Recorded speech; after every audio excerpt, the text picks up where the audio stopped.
Welcome back, everyone, for another deep dive. Yeah. This time, we're going to be looking at lines of succession. Mm. Who takes over when someone's gone? Yes. And you might think, well, I'm no monarch, so this doesn't really apply to me. But Yeah. stick with us, because it turns out Yeah. this idea of who takes over is way more relevant than you might think. It is. And it actually Yeah. applies to a whole bunch of different things. Exactly. And we're going to be looking at this Wikipedia article that you shared, Yes. which really goes into depth on all these different systems of succession. Right. And it's fascinating how many there are It really is. and how many different ways societies have kind of figured out this problem of, Absolutely. okay, someone is gone. Now what? Well, and it kind of gets to that, I think, fundamental human need for stability. Yeah.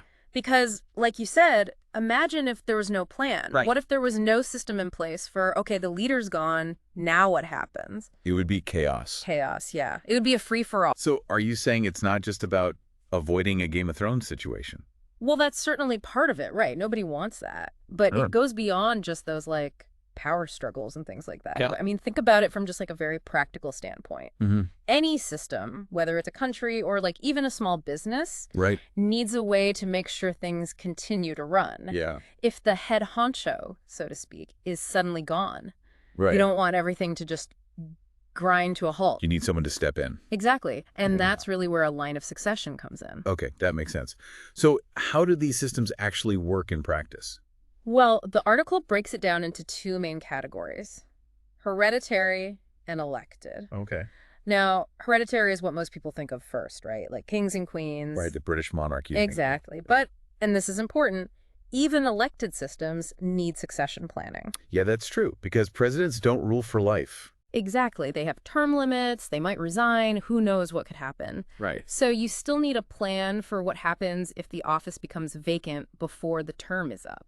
Okay, so different countries have different ways of handling this. They do, and it's actually really interesting to compare them. So give me an example. Sure. Take the presidencies of India and the Philippines. Okay. If the president of India dies, the vice president steps in, but only temporarily, Okay. just until they can hold a new election and choose a new president. Gotcha.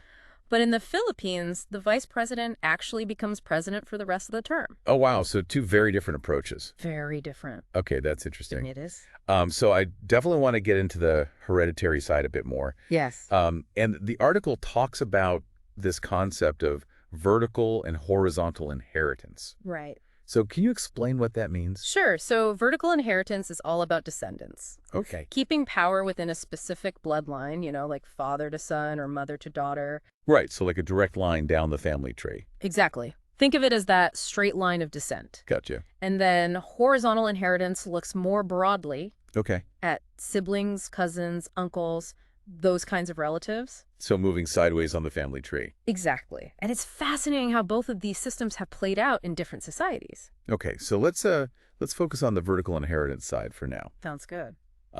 Because the article goes into a whole bunch of different variations of this. It does. And it's not just as simple as Right. the eldest child takes over. Nope. Much more complicated than that. Way more complicated. Way more nuanced. So, for instance, what is male preference primogeniture? Ah, yes. This one was very common for centuries, especially in Europe.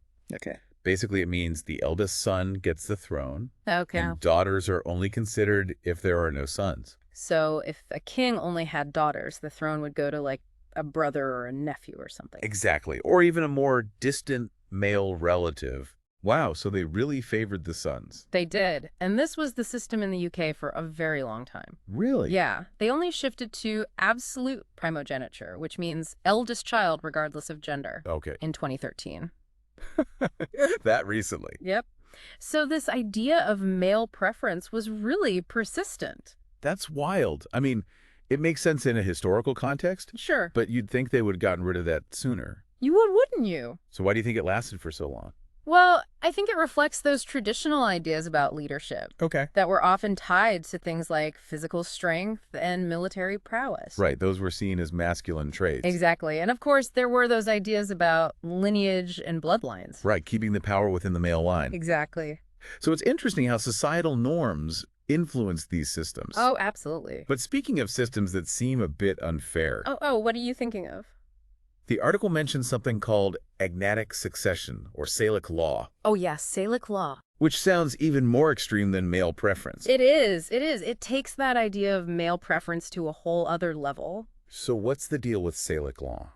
Well, under the system, only males can inherit. Okay. Daughters and their descendants are completely excluded. So even if a king only had daughters, they would just be totally out of luck. Completely. The throne would pass to like a distant cousin or something. That just seems so unfair. It does, doesn't it? It really raises questions about gender equality. Yeah, especially in the modern world. Absolutely. But it's interesting that this system still exists in some places. It does. Liechtenstein and Japan both still follow Salic law. Wow.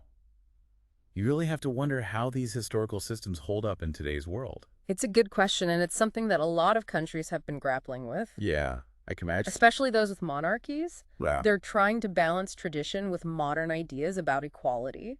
makes sense. And speaking of systems causing issues, the article mentions succession disputes and even wars that erupted because of unclear lines of succession. Oh, right. It did mention the Spanish Carlist Wars. Exactly. When a monarch dies without a clear heir, or when multiple people believe they have a claim to the throne, things can get very messy. So having a clear system isn't just about tradition, it's about preventing conflict. Absolutely. It minimizes ambiguity and reduces the potential for power struggles. Okay, that makes a lot of sense. But I'm guessing there are variations even within these strict systems, right? Oh, there are always variations. Human societies are complex. Give me an example. Sure, consider cognatic succession. Yo. It's kind of a compromise between male preference and allowing females to inherit. Okay, how does that work? So males within the dynasty get priority. Okay. But if there are no eligible males left, then females can inherit. So it's like a backup plan. Exactly. And Luxembourg actually followed this system up until 2011. So they eventually shifted to a system more inclusive of women. They did. And it's interesting to see how these systems evolve over time, reflecting changing societal norms and values. Yeah, for sure. And speaking of challenging those traditional male heir concepts, Yes. the article also mentions matrilineal succession. Oh, yes. This one's fascinating. So what is that exactly? It's where inheritance passes through the female line, from mother to daughter. Oh, wow. So the opposite of the male preference systems we were talking about. Exactly. And it highlights how different cultures approach this whole concept of power transfer. So are there examples of matrilineal succession in practice? Absolutely. The Nair nobility in Kerala, India, Okay. and the Akan people of Ghana are two great examples. That's interesting. I didn't realize that was a thing. Yeah.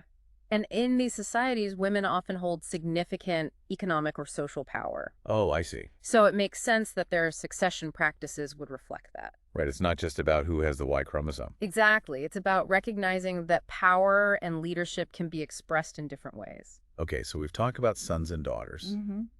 But what about the youngest child? Ah, you're thinking of ultimogeniture. Ultimogeniture, okay. Yeah. In this system, the youngest son inherits. Interesting. That seems kind of counterintuitive. It does, doesn't it? So what's the logic behind that? Well, often the youngest son was the one who stayed home Oh, okay. and cared for the aging parents. Right. So it made sense for him to inherit the family property or responsibilities. So it was almost like a reward for being the caregiver. Yeah. And it shows how these systems often had practical considerations behind them. That makes sense. Yeah. And it's not just about abstract ideas of bloodlines and inheritance. Right. It's connected to the realities of family life. Okay, so it seems like there's a system for every possible scenario. It seems that way, doesn't it? The article also mentions proximity of blood, Yes. which I'm guessing means the closest relative inherits. You got it. So if there's no clear heir apparent, they go with whoever's most closely related to the deceased. Okay, and is there a preference for males in that system as well? Usually, yes. Males were still often preferred over females, even in those cases. It's like a way of resolving those tricky situations where there's no obvious heir. So it was kind of a default to avoid chaos? Exactly. It was more common in the Middle Ages when things were a bit more chaotic. Right, sudden deaths, shifting alliances, all that. Precisely. They needed a way to quickly establish a new leader. That makes sense. Yeah. And then there's this thing called porphyrogeniture. Oh, yes, porphyrogeniture. First sounds very complicated. They can be a bit confusing.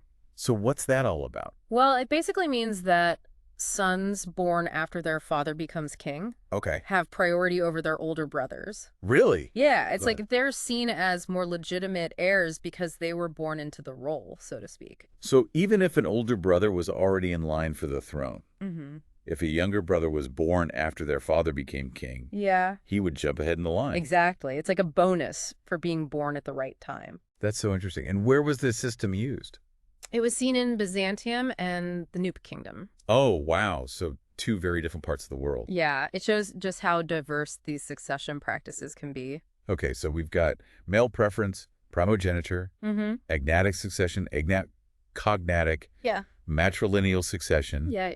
ultimogeniture, proximity of blood, porphyrogeniture. And don't forget partible inheritance. Oh, right. Partible inheritance. What was that one again? That's where the inheritance is divided up among the heirs, Oh, yeah. often leading to things getting split up. Right, like the Frankish Empire, Exactly. Charlemagne's empire got divided among his sons. leading to all sorts of conflict. Yeah, not always the most stable approach. Okay, wow. So vertical inheritance can get pretty complex. It can. It really can. But we haven't even touched on horizontal inheritance yet, right? We haven't. And trust me, it's just as fascinating. Okay, I'm intrigued. Good. Because that's where we'll pick up in part 2 of our deep dive. Okay, can't wait to hear more about that. It's going to be a wild ride. I'm ready for it. Awesome. All right, so we're back and we're ready to dive into horizontal inheritance. Yes, We're moving sideways on that family tree now. that's right. And I think this is where things get even more interesting. It does get pretty interesting. So how does this actually work? Okay, so with horizontal inheritance, it's about looking at siblings and other relatives rather than just direct descendants. Okay, so it's not just going straight down the line. Not necessarily. Oh, yeah. It can get a little more complicated. And the article mentions something called seniority. Right. So is it just like whoever's the oldest? Well, it can be, but it's not always that simple. Yeah, okay. Like imagine you have a bunch of siblings, Yeah. and then those siblings have kids and so on. Right, it gets messy. It can, but many cultures figured out ways to make it work. Okay, so how do they do that? Well, in many cases, seniority meant the next eldest brother inherits the throne. Okay. But if there were no brothers, then it might go to cousins or uncles, or even more distant relatives. So it's like tracing back up the family tree. Exactly. It's about finding the most senior person within a particular branch of the family. Okay, so it's not always about just who's the oldest overall. Right. It's more nuanced than that. It is. Sometimes it's the seniority of their father that actually counts. Oh, interesting. Yeah, like imagine your place in the line of succession is determined by both your age and your father's place in the sibling order. Okay, so like a family ranking system. Exactly. Wow, I'm starting to see how this could get really complicated. Yeah, it definitely can. And speaking of complex systems, the article mentions this thing called the rota system, Ah, yes, the rota system. which sounds fascinating. It was actually a pretty clever system used in Kievan Roses in early Russia. And what did it involve? Well, imagine it like a predetermined ladder of succession Okay. among the brothers and their sons. So like everyone knew where they stood in line. Exactly. Even if they were pretty far down the ladder. It's like a rotating system. Yeah, you could think of it that way. Okay, so when the current ruler died, Right. the next prince on the ladder would take over. Exactly. And the cycle would continue. That sounds surprisingly organized. It was. It was a way of ensuring some predictability and preventing constant power struggles between brothers. Okay, so a way of keeping things stable. Yeah, because those power struggles could really destabilize a realm. Right, makes sense. And, you know, speaking of power struggles, Yeah. the article also mentions tanistry, Oh, right. Tanistry. which was used in Gaelic cultures. And that one involved the tanist, right? Exactly. I don't really remember how that system worked. Well, tanistry was interesting because it combined elements of hereditary and elective succession. Okay, so not purely based on bloodlines. Right. So how was the tanist chosen? He was chosen from a group of eligible males, Okay. often through an election within the clan or family. Oh, so they had some say in who the next leader would be. Exactly. It wasn't just about who was next in line. So it was more about finding the best candidate. Right. Someone who was seen as capable and worthy of leading. Interesting. And did this system ever allow for female rulers? Well, the article points out that Scottish tanistry was particularly interesting Oh. because it sometimes allowed succession through the female line. Oh, wow. I didn't realize that. Yeah, it was thought that that might have been influenced by Pictish succession rules. Huh. That's fascinating. It is. So we've covered systems based on descendants. siblings, Right. even elections within a family. Yeah. But what about societies that just straight up elect their leaders? Ah, you're talking about elective succession. Elected succession, that's the one. This is where we move beyond purely hereditary systems, Okay. and anyone can potentially become the leader. So not limited to a specific family or bloodline? Not necessarily, no. So it could be totally open to anyone? It can be, yeah. Like anyone meeting certain criteria, of course. Right. There have to be some rules. Of course, of course. But it can also be limited to certain families or individuals within a society. Okay, so give me an example. Well, think of the papacy, for instance. Right. The Pope. Exactly. Cardinals elect the new pope. But they're all from within the church. Right, so it's elective, but within a specific group. Gotcha. But there are also examples of completely open elective systems. Oh, really? Yeah, the article mentions Andorra, Cambodia, Malaysia, the UAE, and Samoa as examples. Wow. So all over the world. Yeah, it wasn't just a European thing. So in those systems, anyone could theoretically become the leader. Theoretically, yes, as long as they met the criteria and won the election. That's pretty wild. It is. It's a very different approach to leadership. Right. It's not about bloodlines. No, it's more about the individual's qualities and capabilities. Okay, but let's play devil's advocate here for a second. Okay, I like it. Elective succession sounds great in theory. Right. The best person for the job gets chosen. Mm-hmm. But doesn't it also have the potential to create a lot of conflict? Oh, absolutely. That's a really important point. Yeah, because if you leave it open to anyone, Yeah. there's no clear path, there's no clear rules. Exactly. It creates ambiguity, and that can open the door for power grabs, corruption, instability, all sorts of problems. And even if you have a well-defined system, Right. there's always a chance that someone will dispute the results. Always. Especially if you have powerful figures who believe they should have been chosen. Right. And that could lead to all sorts of instability. Exactly. And the article actually talks about those disgruntled individuals, sometimes referred to as like Tegan or Izgoy, Okay. who might challenge the outcome of an election and disrupt the whole system. So even a system designed to be fair and open Mm-hmm. can still lead to conflict. It can, yeah. Human nature being what it is. Right. Makes sense. And the article also mentioned the Mongol Empire, Oh, yes, the Mongols. which surprised me because I thought they were known for their military strength and their centralized rule. There were, but even they had to deal with succession issues. Yeah, it said that when a leader died, Right. they often had to stop their conquests and go back home to elect a new one. Imagine that. You're in the middle of conquering a whole empire, Yeah, and suddenly you have to pack up and go home to vote. that must have been a logistical nightmare. Oh, I can't even imagine. Talk about a disruption. Right. It really emphasizes how important this whole succession thing is. It does. Even the most powerful empires had to figure out a way to handle these transitions. Makes you realize that no system is perfect, Exactly. even those designed to create order and stability. They're all vulnerable to disruption in some way. So we've seen how different cultures and political systems approach succession, Mm-hmm. from those focused on bloodlines Yeah. to those emphasizing elections. Yeah. But what about those situations where there isn't really a clear system in place? That's a great question, and it actually leads us to some of the more unusual forms of succession. Oh, okay. Like what? Well, the article mentions Tibetan Buddhism and the Dalai Lama. Oh, right. Because it's not about bloodlines or elections. It's about reincarnation. Exactly. Well, welcome back to the deep dive. It's good to be back. You know, this topic has been full of surprises for me, I have to say. It really has been a fascinating look at how, different societies throughout history have kind of approached this fundamental question Yeah. of leadership, Right. who takes over when a leader's gone.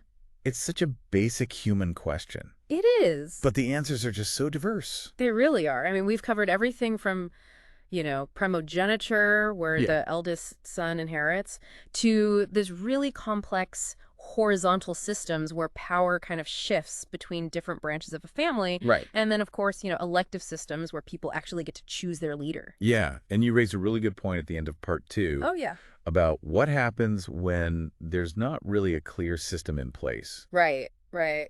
And the article gave this really interesting example of Tibetan Buddhism and the Dalai Lama. The Dalai Lama, yeah. Yeah, I mean, because it's not about bloodlines or elections or anything like that. Right. It's about reincarnation. Reincarnation, It's exactly. a totally different way of thinking about succession. It is, yeah. The Dalai Lama is considered the spiritual leader of Tibetan Buddhism. Right. And they believe that he is the reincarnation of his predecessor. So how does that work in terms of succession?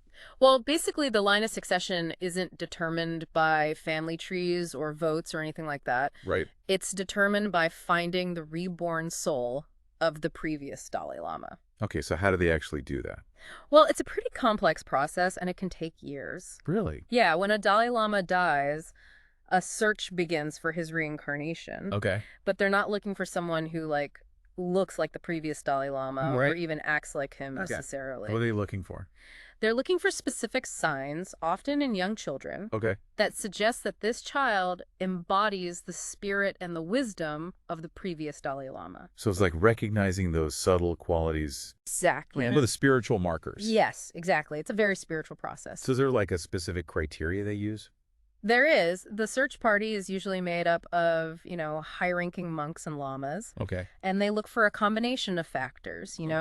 They might observe the child's behavior, they might test their knowledge of Buddhist teachings, they might even look for physical marks or birthmarks that correspond to those of the previous Dalai Lama. Wow, that's so interesting. It's really fascinating, isn't it? It must be an incredible experience to be part of that search. I can only imagine. I mean, it's not just about finding a new leader, it's about identifying this embodiment of a spiritual legacy. It's a very unique approach to succession, and it really highlights how, different cultures have developed these unique approaches to ensure a smooth transfer of power, responsibility, and even wisdom. So we've gone pretty deep into various systems of succession here. We have. From the traditional to the utterly unique. Absolutely. We've explored bloodlines, elections, even reincarnation. It's been a wild ride. It really has. So, for our listeners out there, what's the big takeaway? Why should they care about all of this? Well, I think the key takeaway here is that succession planning is essential no matter what you're leading. Yeah. Whether it's a country, a company, a family, even just your personal projects. Yeah. Having a clear plan for what happens if you're suddenly gone is just so crucial. Yeah, it's not just about those big historical examples Right. of kings and emperors. It applies to everyday life. It really does. It's about thinking ahead and making sure that there's a smooth transition no matter what you're responsible for. So what kinds of things should people be thinking about? Well, think about it this way. What happens to your business if you're suddenly incapacitated? Oh, Who takes over? right. What about your creative projects, your research, your knowledge and expertise? Who inherits all of that? Yeah, these aren't always easy questions to think about. No, they're not. Especially when we're so focused on, the here and now. Yeah, it's hard to think about the what ifs. It is, but it's incredibly important. Because if something happens and you don't have a plan, Right. it can just create chaos. Exactly. And these systems that we've been discussing, from primogeniture to elective succession to even the process of finding the next Dalai Lama, they offer these frameworks for thinking about how to ensure that smooth transition. Of power, responsibility, knowledge. Exactly. It's really fascinating stuff. It is. Well, I've definitely got a lot to think about after this deep dive, Me too. both in terms of history and my own life. I think we all do. Any final thoughts for our listeners out there? Yes, I would say we've focused on the formal systems of succession, the official rules and traditions. Okay. But what about the informal successions? How do mentors choose their successors? Oh, that's interesting. How do ideas kind of inherit influence from previous thinkers? Yeah, that's a great point. That's something to ponder as you go about your day. It makes you realize that succession isn't just about who takes over a position. Right. It's about how we pass on the things that matter most. Exactly. And with that thought, I think we've reached a natural conclusion to our deep dive. Well, thank you so much for joining us on this journey. Yeah, thanks for listening, everyone. We hope you've enjoyed exploring the world of lines of succession, and we'll see you next time for another deep dive into a new topic. Until then, stay curious. Bye, everyone.